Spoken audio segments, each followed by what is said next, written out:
How you doing, everybody? It's Wardy here, and as we conclude winter meetings day 3 in our live stream later on, a couple hours from the time of recording this, look for it around 7:40 p.m. Eastern or so, barring changes, everybody, as we cover all the latest in Mets land. Before we get there, let's further deep dive the big Mets updates, this time having everything to do with Starling Marte and his very uncertain future, as recent reports have come out from our buddy on the channel, Pat Ragazzo, that he is on the trade block. What could the Mets be looking for in return for Starling Marte? How likely, unlikely is it that he could be dealt this offseason? That is what we're going to get into. From there, a bit on our reaction to Garrett Crochet, the towering southpaw officially acquired from, yes, the Chicago White Sox to the Boston Red Sox. How far did David Stearns get in his negotiation for the coveted lefty? That, along with the Mets meeting with Nick Pivetta today. What is there to know about Nick Pivetta and his game? All the latest in Mets line is what we're about to highlight before our extended live show, folks. So make sure to smash that like and subscribe button as you first chime in. Let us know your initial reactions in the comments down below.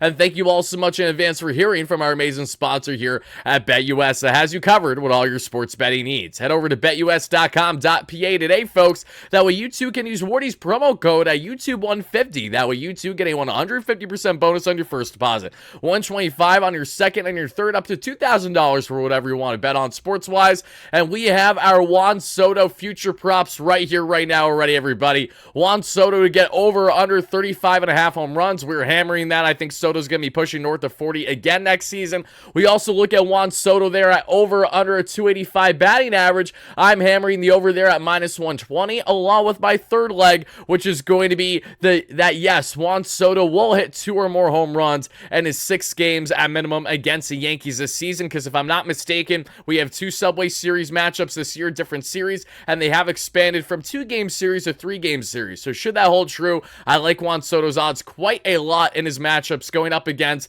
the Bronx Bombers and his former club there and the Yankees. Feel free to tail these bets, everybody. I picked 3 that you guys can see right beside me. Please know that I'm not a sports betting expert, just a diehard fan that loves to place daily bets here at BetUS. And we're going to pick those 3 bets. We're going to do more on Soto in the near future. But until then, everybody, thank you so much for chiming in and hearing a great word from our friends at BetUS. But as we hop back into this one, everybody, let's get into this report from Pat Ragazzo on Starling Marte. Shout out to you, Pat. Great friend on the channel. He's done a fantastic job covering the Mets over the past couple of years. And Ragazzo goes on to say here in his article through Sports Illustrated pretty much that yes, Starling Marte is actively being shopped by the New York Mets. And yes, the Mets are willing to eat that contract, whether it's the majority of the contract, the $20 million or so that he's owed for the final year in his 4-year deal at over $80 million.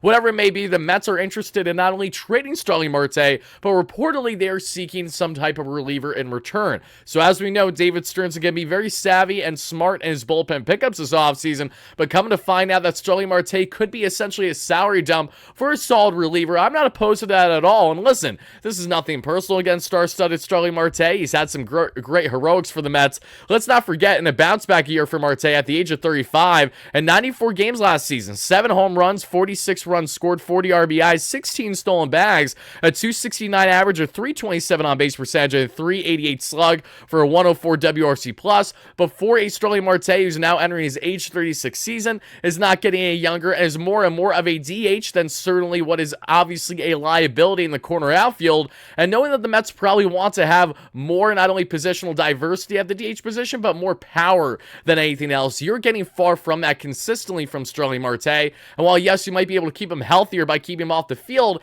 how is that going to turn into the bat-to-ball skills and exemplifying more power from Marte? We simply don't know. So even though star-studded Starling had himself a strong 2022 campaign with the Mets, his first year here with a 292 average, a 347 on-base percentage, a 468 slug for a 132 WRC+, 12 home runs, 89 runs scored, and 16 home runs, 76 runs scored, and 18 stolen bags in that season. He was tremendous for the Mets in 2022. 2023, we won't talk about. It was a wash due to injuries, but with Marte's lack of health certainty and knowing the Mets already have a logjam as it currently stands with Brandon Nimmo, Tyrone Taylor, Jose Siri. Now you have Juan Soto, Starling Marte, add Jeff McNeil as an outfielder. You got another. And the Mets already have 6 formidable outfield types, and this isn't even including a guy in Drew Gilbert who could absolutely blow them away this spring training and look to crack a roster at some point, potentially in the first half of the year. So knowing that there's uncertainty with how the Mets want to go about this right now, you can expect them to continue shopping Starling Marte and his services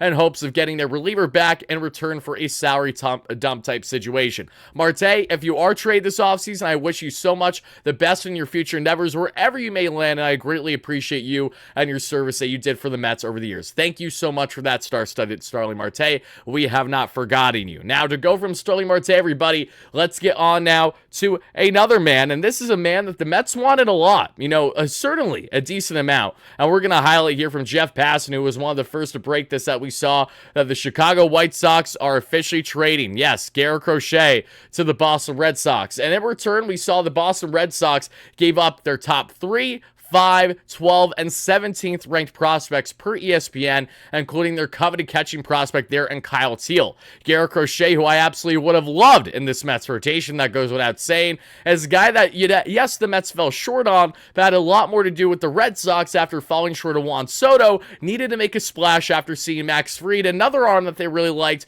landing on a massive long-term deal, 8 years, over $200 million, with their rival in the big bad New York Yankees. So for the Red Sox, trying to get back to being a contender there for 2025. They make a very savvy move here, a tremendous pickup, and Garrett Crochet that could potentially help frontline their rotation for the next decade at the young age of 25. And the White Sox get a great haul, and in comparison, folks, this would be the equivalent of the Mets having to give up like Brandon Sproat, one if not both of Jet Williams, Luis Angel Acuna, and then some. And clearly, even when the Mets had active negotiation, deep in the negotiation there with the White Sox, it was not enough, because if there was one team, if there was one farm that came off either more appealing than anyone else or close to more appealing than anyone else, it is certainly the Boston Red Sox there. And as Anthony DeComo highlights here, everybody, the Mets had some back and forth with the White Sox and Garrett Crochet before he went to the Red Sox, per David Stearns, and I quote, "And I think we were in constant discussion," Stearns said, adding he's not sure how close the Mets actually came to landing him, but it wasn't for a lack of effort. So why is this exciting, Mets fans? It shows you that David Stearns was beyond diligent in this trade market, and honestly, if the Mets just had a top farm, the way that the Red Sox have quite literally one of the best in Major League Baseball currently, and they didn't even trade guys like Marcel O'Meara for context, they are a team that was destined to make a big splash through the trade market. So simply put, a more attractive farm. It is what it is. Fitting that the Sox trade with each other again, just like they did for Chris Sale back in the day. But now what the Mets need to do as a proper pivot will be yet to be seen, and we're going to highlight that in our live show tonight regarding Sean Manaea, Walker Buehler, and yes, you guessed it, we're going to talk plenty on the man that the Mets have been connected to, again, that we saw earlier this morning, Nick Pivetta. The Mets are meeting with Nick Pivetta today, per John Heyman, and their final round of winter meetings before David Stearns and co. fly home. And to break down a little bit more on Nick Pivetta, everybody, let me just enlighten you how interesting of an option someone in Nick Pivetta is, because the big reason why people don't want Nick Pivetta is because Nick Pivetta, one, is not the sexier, flashier name, and two, Nick Pivetta has a comp picked on him. The qualifying offer he rejected, that $21.5 million from the Boston Red Sox. So because of that reason, the Mets would have to give up a decent amount there. So pretty much the Mets have already given up, if I'm not mistaken, their second and fifth round picks and $1 million and their IFA bonus pool money for 2026 because of signing Soto after he denied the QO from the Yankees. Should they pick up anyone else that rejected a qualifying offer, they also have to give up their respective third and sixth picks, if I'm not mistaken. I'm actually going to double check on my phone right now just to make sure that I do not have it wrong. Yeah, I believe the third and the sixth. So simply put, that's a lot of draft capital that the Mets are already giving up for Soto that they would have to add and give up then for Nick Pivetta. So that is why he's the least attractive in comparison to other top free agents in Manaea and Buehler, in which they don't have a QO attached. But in the case here of Pivetta, why is he so appealing? Well, we've talking glowingly on the platform of Pivetta, and we will again. The guy's absolutely nasty. Do not let the 4.1 ERA fool you. A 3.59 expected ERA tells you a lot on what you're getting in Pivetta.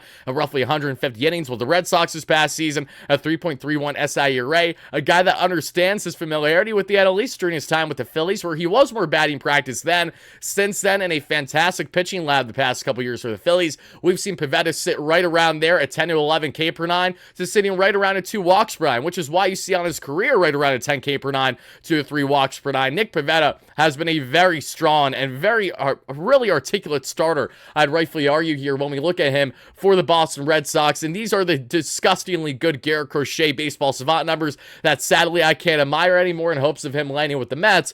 But with the Mets now considering other options in the free agent market, along with Pivetta, Manaea, and now what we see in Walker Buehler over the past number of days, Nick Pivetta, what he can bring to this Mets team, honestly, again, if they are going to go out of their way to acquire him, understand it is one for great reason, because if they are this jaw drop with Nick Pivetta, that they're willing to give up the comp picks and all those details in between, that's for great reasons that David Stearns, Jeremy Hefner, and Desi Driscoll all love what they'd be picking up for this pitching lab. These are the peripherals over this past season for Pivetta. That has that four-seam fastball that sits 94, the sweeper there that can be nasty when it's right, sitting 82-83, the curveball, which is my favorite pitch of Pivetta's when he has it, has so much drop, it's disgusting, 80 miles per hour. The cutter there, it's sitting just under 90, and the slide piece there in the back pocket had just 3% of his arsenal this past year there. But what's also exciting about Pivetta, see, those are the savant numbers, high in the K percentage there, and the walk percentage below in the barrel. So when he did get barreled, he got barreled hard. We saw that this past season. And 2023, though, Nick Pivetta, as both a starter and a reliever, you see a little bit of the differences there. Again, he gets a lead extension for a guy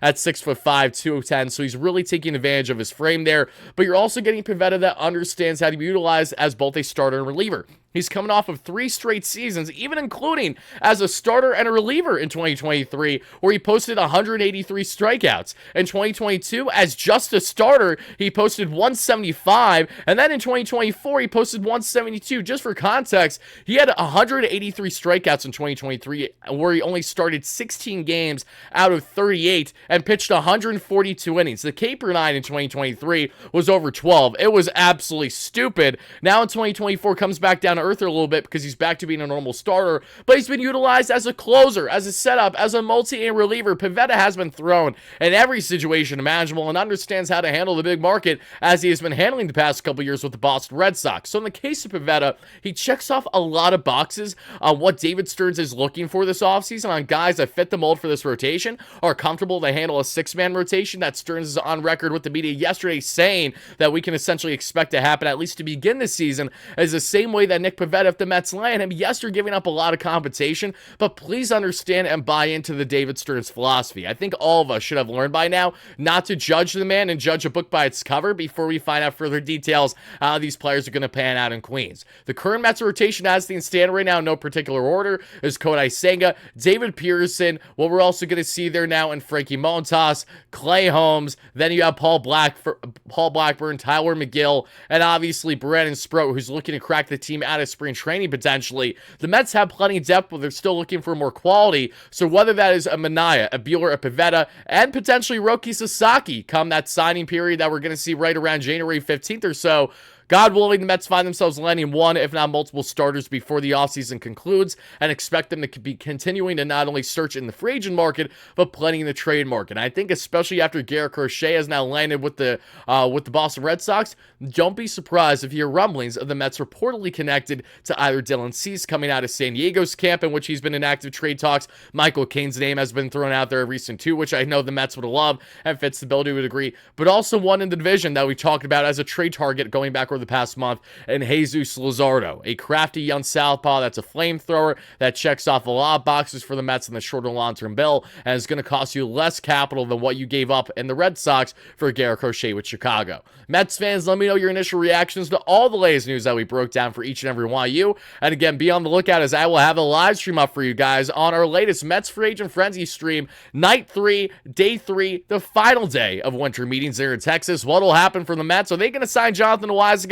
Are they going to make a move for Sean Manaea? Are they going to be willing to go beyond, say, 4 or 5 years for Sean Manaea? Are they willing to sign Walker Buehler on a multi-year deal? What are the New York Metropolitans and David Stearns going to do? Well, what I can tell you is that moves are coming. It's just a matter of when exactly that will be. As soon as tonight or tomorrow, we'll find out, folks. So we're going to cover it all. Until then, though, have a fantastic rest of your night, day, evening, whenever you're watching this. And this is your guy, Wardy, signing out. Let's go Mets, baby. Peace out.